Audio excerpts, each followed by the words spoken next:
Good morning, Mr. Acting Speaker.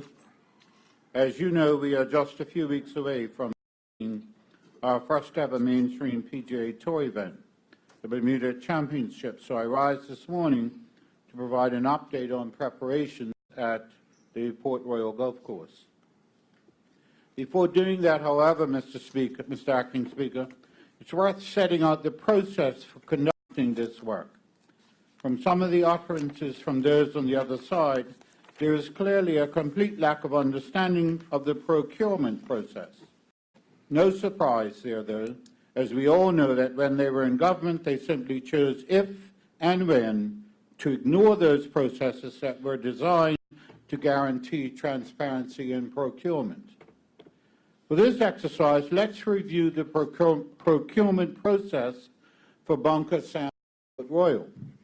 Mr. Acting Speaker, you will know that I am not a golfer, but I am advised that bunker sand is a vital part of any decent golf course, and from time to time additional sand has to be procured to keep the course in good shape, and in this instance to meet the stringent PGA standards.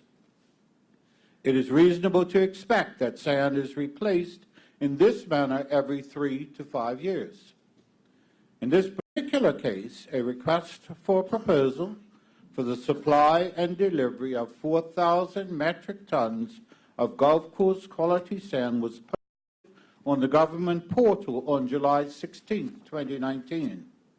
Mr. Acting Speaker, I'm further advised that heretofore only 3 companies in Bermuda have imported sand for this purpose: East End Asphalt, Island Construction, and Bermuda Stone Company Limited.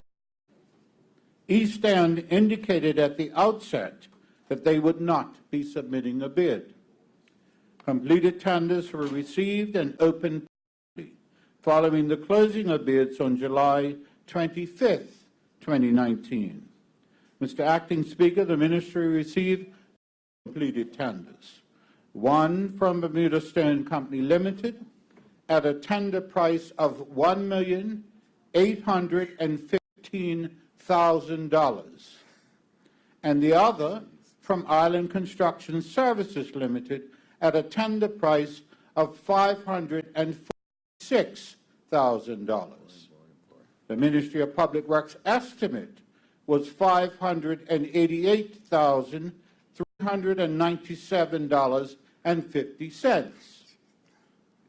Island Construction's bid was 300% lower than the next lowest bidder and 7% lower than the Ministry of Public Works estimate. Mr. Acting Speaker, the tenders were checked for arithmetic accuracy and financial quality. Bidder interviews were conducted by the Chief Engineer and the Senior Structural Engineer. Tenders were rated by each member of the evaluation team, and an average rating was determined using the criteria set out in the tender documents. Ministry of Public Works Technical Officer determined that the tender submitted by Island Construction Services Limited for the proposed works was the best value.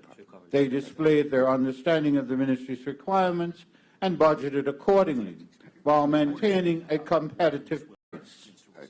As a result, it was deemed the submitted price is competitive and the overall quality of their submission was adequate. As such, it was recommended that the contract for the provision and delivery of bunker sand at Port Royal Golf Course be awarded to Island Construction Services Limited in the sum of $546,000. Mr. Acting Speaker, all of the above actions were carried out and are always carried out without any involvement of the Minister of Public Works. The first time the Minister is made aware of any contract recommendation is when a draft Cabinet paper and contract award recommendation is submitted for the consideration of the Cabinet. Mr. Acting Speaker, I have deliberately taken the time this morning to explain the procurement process, not just for the general public's understanding, but for members of the opposition benches, especially their leader, who as a former Works Minister should be aware of the procurement process, but sadly he has demonstrated an incredible lack of understanding of procurement processes by his repeated public utterances that a sitting minister of the government should recuse themselves from bidding on government contracts. Mr. Acting Speaker, a blind man could see the hypocrisy in such a statement that was never uttered under either UBP or OBA government that he led, with sitting ministers whose companies successfully bid on government contracts or were simply arbitrarily awarded them. Now, Mr. Acting Speaker, let me turn to the current state of play at Port Royal. I can report that excitement is growing for the tournament, and staff at Port Royal are working flat out to make this tournament a success. This is a combined effort of not just the Ministries of Public Works and Tourism and Transport, but many local entities not associated with Port Royal. As an example, during a recent tour of the St. Regis Hotel and Golf Course in St. George's, the developers, Mr. Miguel and Ms. Laura Peroy, offered the help of their resident agronomists. Additionally, they have indicated that the full complement of their staff will be at Port Royal for the week of the tournament to assist in any way they can. Their view is that the benefits of this tournament will help tourism and all golf courses on the island. Mr. Acting Speaker, needless to say, the recent hurricane has caused some damage to foliage on the course, but I can report that much of the bunker work was not impacted, and progress on the remaining bunkers is proceeding apace, with the 9 backhoes being completed thus far. Additional personnel from the Department of Parks, Skills Development Program, and the BHC's hustle truck have been pressed into service to assist with the removal of trees felled during the recent hurricane and general cleanup. As well, 11 unemployed individuals from the West End have been hired to work on the course. While the budget for course improvements is being sourced jointly from internal ministry resources, the approach is one of carving out regular operational costing versus specific PGA costs.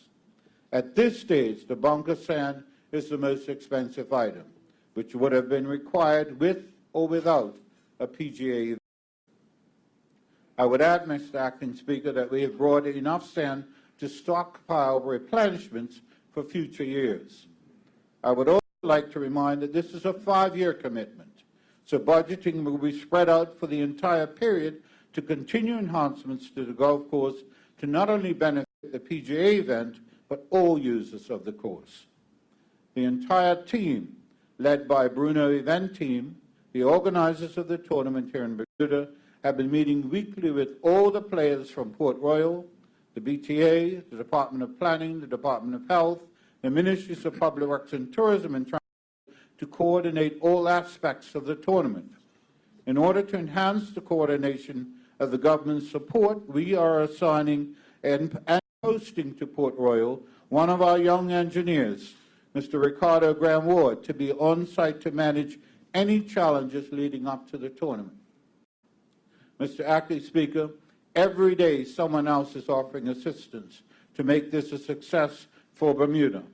But what is most impressive about preparations for this tournament is the absolute enthusiasm, commitment, and dedication of the board, management, and staff at Port Royal. The staff, in particular, have taken ownership of this venture and are personally vested in ensuring its success. Anyone who visits Port Royal and engages with them will readily experience their enthusiasm. I wish to publicly thank them for all their efforts in making this a success and to record that we sincerely appreciate their commitment. Thank you, Mr. Speaker.